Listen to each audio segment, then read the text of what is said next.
욥기서를 보면 수아 사람 발닷이라는 사람이 이야기하고 있는 것을 보게 됩니다.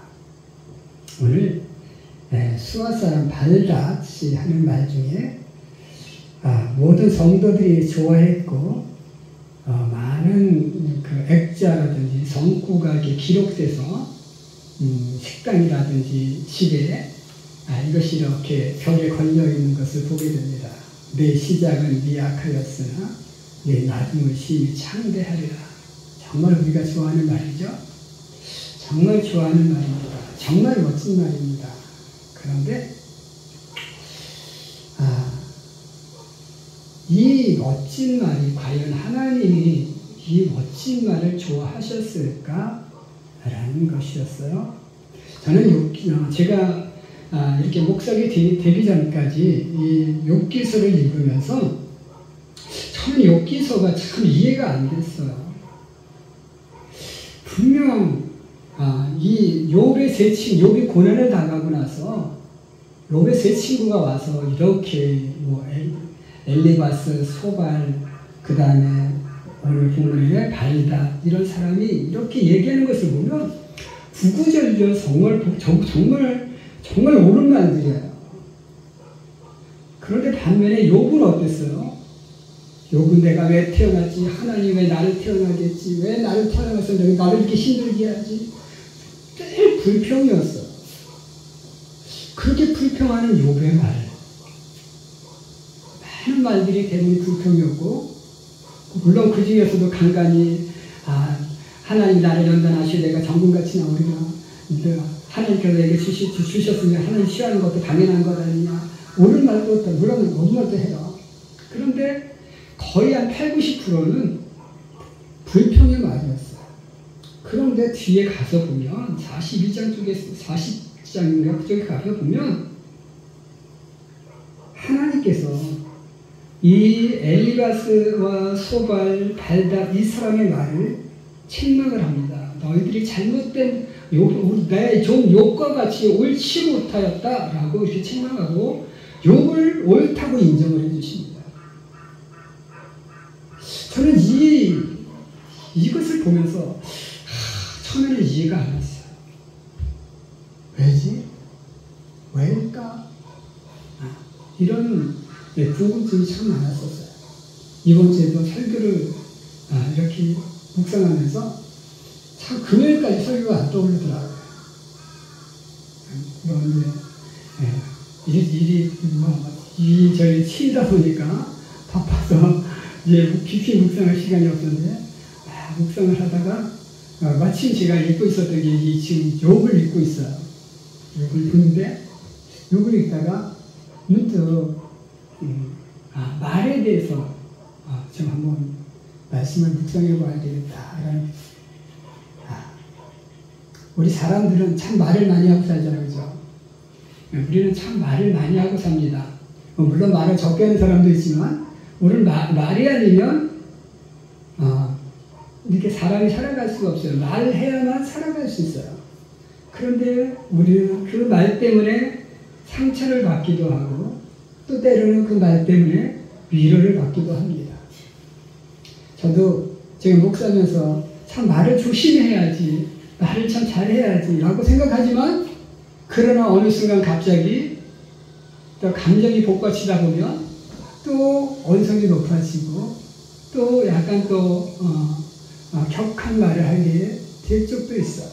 그러면서 늘 마음이 아파요. 오늘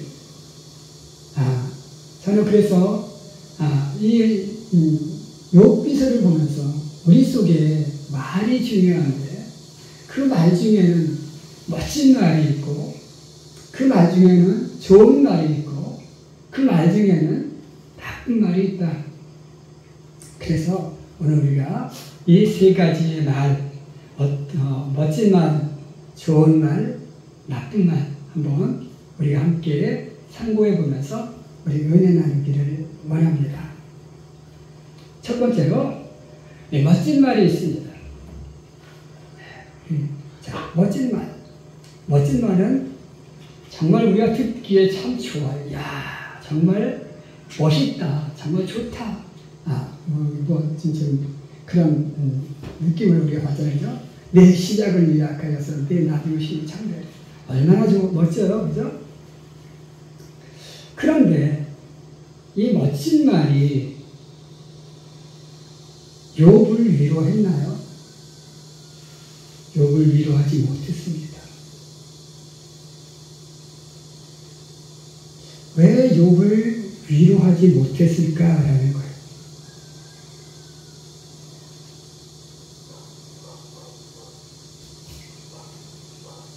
우리가 멋진 말이 있는데, 우리 가끔씩 저도 예전에 편지를 쓰다 보면 이제 상대방에게 좀 잘 보이기 위해서 철학자들이 얘기했던 그 멋진 말이 있어요, 그죠? 철학자들이 얘기했던 고상한 말들, 또 아니면 어떤 그 책에서 본 멋있는 말을 이렇게 적어서 보낸 적이 있어요.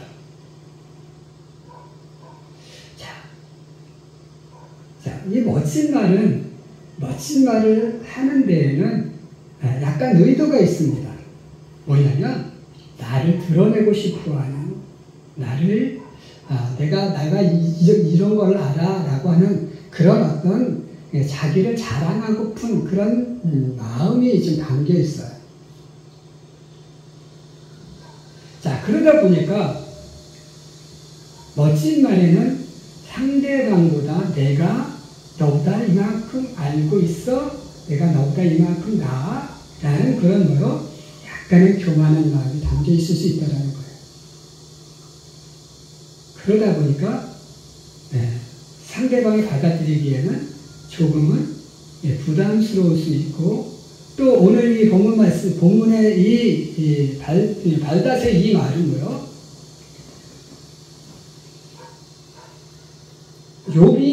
욥 너는 잘못된 사람이야 라고 정죄해놓고 시작하는 거예요. 그러다 보니까 어때요? 너는 너의 자식들이 죽은 건 죄 때문에 죽은 거고, 너가 지금 고난당하는 거는 죄 때문이야. 너 그래서 그 불의를 버려야 돼. 그리고 그 불의를 버리고 나면 이런 하나님의 축복, 내 시작은 미약하지만 내 나중은 심히 창대케 되는 은혜가 있을 수 있어 라고 얘기하는 거예요. 그러니까 상대방을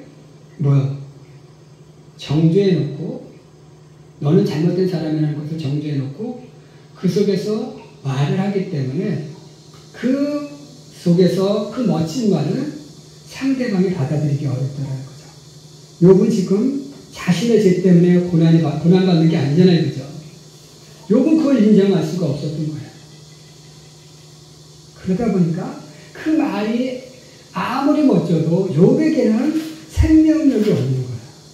오늘 우리에게는 이 말이 참 좋아요, 그죠? 오늘 우리들에게는 우리는 죄를 가지고 있는 사람들이다 보니까 우리 속에서 불의를 버리고, 그래서 우리가 하나님의 장막에 돌아오고, 그러면 하나님께서 우리의 시작을 미약하게, 우리의 지금의 시작은 미약하지만 우리의 나중은 창대해질 거야. 그것을 우리는 받아들일 수 있어요. 그런데 욥은 욥에게는 그걸 욥은 자신의 죄 때문에 있는 것은 아니었거든요. 그죠? 그러다 보니까 욥에게는 이 말이 생명력이 없는 거예요. 위로가 되지 않았어요. 그래서 멋진 말은 멋은 있는데 생명력이 부족한 거. 자기를 드러내고 싶어하는 그런 말들이다 보니까 그 멋진 말은 조금은 다른 사람을 감동시키기 어렵다는 거죠. 저도 처음에 설교할 때는, 제가 목사가 막 돼갖고 설교할 때는 정말로 그 책들을 찾아가지고 정말 멋있게 설교를 하려고 했어요. 그런데 받아들이는 사람들은, 받아들이는 우리 성도님들은 뭔가 어렵고 뭔가 낯설고 그래갖고 아니다. 이제 그런 얘기를 제가 들은 적이 있었어요. 그래서 그 다음부터는 설교를 그런 멋있는 말보다는 그냥 일상생활 속에서 나의 생각과 내가 경험했던 것들을 전하는 이런 설교를 하고 있는데, 물론 지금도 제가 설교를 잘하는 건 아니지만, 그러나 멋있는 말보다는 그냥 순수한 말을 사용하고자 이렇게 노력하고 있습니다. 그러니까 우리가 너무 멋진 말을 하려고 노력할 필요는 없는 것 같아요. 멋진 말은 저 사람 대단해 라는 인정을 받을 수 있을지 모르지만 그러나 그 멋진 말이 상대방을 정말로 위로하고 상대방을 살리는 생명을 살리는 일에는 좀 부족한 면이 있지 않나 라는 것을 보면서 멋진 말보다 정말 우리가 다음 얘기할 좋은 말을 사용하지 않은 우리가 될 수 있기를 원합니다. 두 번째로는 좋은 말입니다. 좋은 말은 생명력이 있는 일. 그러니까 아주 아름답고 멋지진 않지만 그러나 사람을 정말로 위로할 수 있고 정말 사람을 정말로 지쳐있는 사람을 살릴 수 있는 말. 그것이 바로 뭡니까? 좋은 말이다. 자, 우리 예수님이 오셔서 복음을 전할 때 어떻게 하셨습니까? 우리 예수님이 복음을 전할 때 아주 물론 때로는 우리가 이해하기 어려운 것도 있어요. 왜냐하면 예수님이 살던 시절과 오늘 우리가 사는 시대가 다르기 때문에 그리고 예수님이 사는 그 문명과 그 시대, 그 나라의 문명과 우리의 문명이 다르기 때문에 우리가 조금 이해하기 어려운 것도 있지만 그러나 그 당시의 사람들이었다면 그 이야기를 이해하기 어렵다라고 할 사람들은 아무도 없었다는 거예요. 그러니까 씨 뿌리는 비유라든지 이런 비유들은 그 당시 사람이라면 다 이해할 수 있었던 거예요.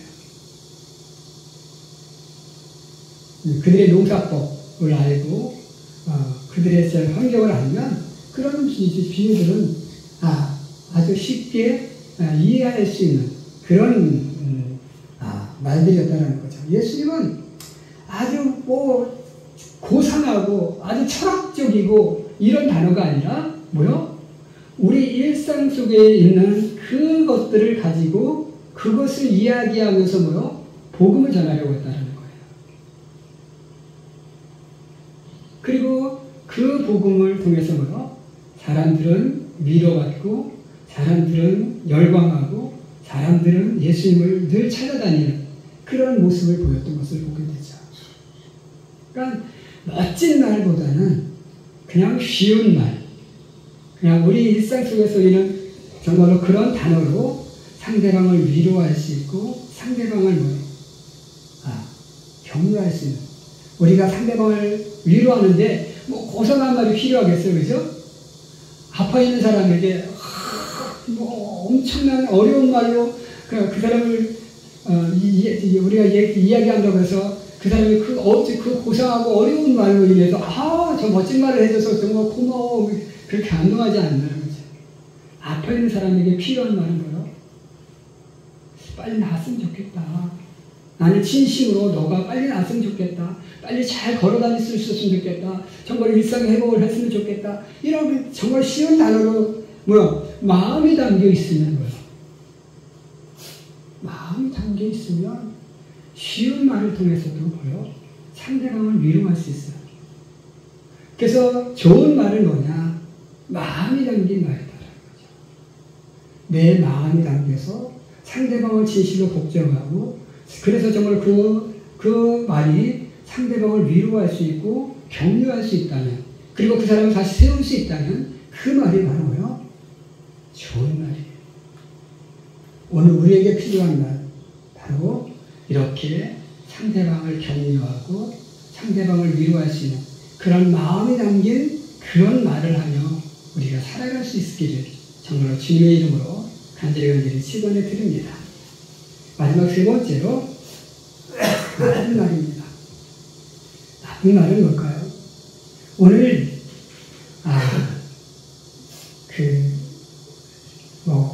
엘리바스, 소발, 발단 이 사람들이 정말로 제가 읽어보면 정말 이 사람들의 말은 정말 좋았어요. 정말 복음적이에요. 그런데 그 복음적이고 정말로 멋진 말이 하나님 앞에 책망받는 이유는 뭐냐면 그 전제가 무엇으로 시작하냐면 욥을 비난하는 것으로 시작한다라는 거예요. 욥을 비난해놓고 이 멋진 말을 하는 거예요. 오늘도 본문에 보면 뭐라고 얘기합니까? 수아 사람 발다시 가로되 내가 어느 때까지 이런 말을 하겠으며 어느 때까지 내 입의 말이 광풍과 같겠냐. 하나님이 어찌 심판을 굳게 하시겠으며 전능하신 이가 어찌 정의를 굳게 하시겠는가. 이렇게 얘기하는 거죠. 지금 욥의 말이 광풍과 같다라는 겁니다. 그리고 욥의 말이 하나님의 정의를, 하나님의 공의를 굳게 하고 있다는 거예요. 그러니까 하나님의 공의와 하나님의 정의가 잘못됐다고 욥이 말하고 있다는 거예요. 또 어떻게 이렇게 하나님을 저 비난할 수 있고 어떻게 하나님이 정의롭지 못하다고 너 말할 수 있는 거야? 이렇게 비난하면서 시작하는 거예요. 세 사람의 말이 항상 그랬어요. 먼저 비난해놓고 이야기해요. 그래서 하나님이 욥기 41장 7절에 이렇게 얘기하죠. 너희가 나를 가르쳐 말하는 것이 내 종 욥의 말과 같이 옳지 못하다 라고 이렇게 말해요. 너희들의 말이 정말 멋지지만 너희들의 말은 내 종 욥의 말과 같이 옳지 못해. 너희들의 말은 잘못된 말이야 라고 말하고 있더라고요. 물론 우리가 비난의 말이 다 잘못된 것은 아닙니다. 정말로 비난해야 할 사람은 비난할 수 있어요. 잘못된 것을 비난할 수는 있습니다. 그러나 내가 옛날에는요 예전에 예수님 시절이라든지 이런 시절에는, 그리고 저희 어렸을 때 시절에는 아프면 우리의 죄 때문에 아프다고 생각을 했었어요. 집에 장애아가 태어나면 부모의 죄 때문에 장애아가 태어난다고 생각을 했고요. 그래서 장애아를 태어난 부모들은 장애아를 밖에다 내놓지 못했어요. 방에다 숨겨놓고 키웠어요. 왜? 내 죄 때문에 내 애가 장애를 가지고 태어났다고 이렇게 비난받았기 때문에 내놓고 키우지를 못했어요. 그건 뭐야? 우리가 어떤 장애를 가진 것이라든지 어떻게 내가 고난에 처하게 된 것이 꼭 내가 어떤 죄를 져서 그 일이 일어나는 것일까? 그것은 아니라는 거죠. 그렇죠? 예수님께서 제자들이 이 사람이 장애를 가지고 태어난 것이 누구의 죄 때문입니까? 물었을 때 우리 예수님이 뭐라고 얘기해요? 그 누구의 죄 때문도 아니고 하나님의 영광을 위해서라고 얘기했어요. 그런데 우리 사람들은 어때요? 무조건 편견에 딱 서대입해서 비난부터 하는 거예요. 이것은 너희 잘못됩니다. 그러니까 오늘 저 사람이 정말 제가 잘못했으면 제가 비난받는 것은 당연할 수 있어요. 그런데 내가 잘못한 걸 저 사람이 잘못한 걸 확실히 알아. 그리고 그걸 비난할 수 있지만, 내가 저 사람이 잘못한 걸 확실히 보지 못했어. 그러면 어떻게 해야 될까요? 비난부터 해서는 안 되는 거예요. 그죠? 알고 나서 비난할 수 있지만, 모를 때 비난해서는 안 되는 거예요. 오늘 이렇게 비난하는 것은 뭐야? 욥을 비난하는 것은 뭘고 비난하느냐, 그죠? 그냥 무조건 너가 이렇게 어려움 처한 것은 너가 잘못된 거냐 하는 편견 때문에 그런 거잖아요. 그죠? 이렇게 편견으로 인한 비난, 이것은 나쁜 말이다라는 거예요. 그래서 오늘 우리가 모든 비난이 잘못된 것은 아닐 수 있지만, 그러나 일단 비난은 나의 편견으로 인한 비난일 수 있기에 그 비난의 말은 나쁜 말이 될 수 있고, 그 비난의 말은 상대방을 죽일 수 있고, 그 비난의 말은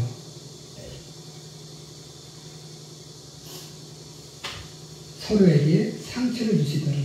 요즘 초등학교 교사들이 자꾸 이렇게 자살을 하고 있는 것을 보게 되는데요. 왜 그렇습니까?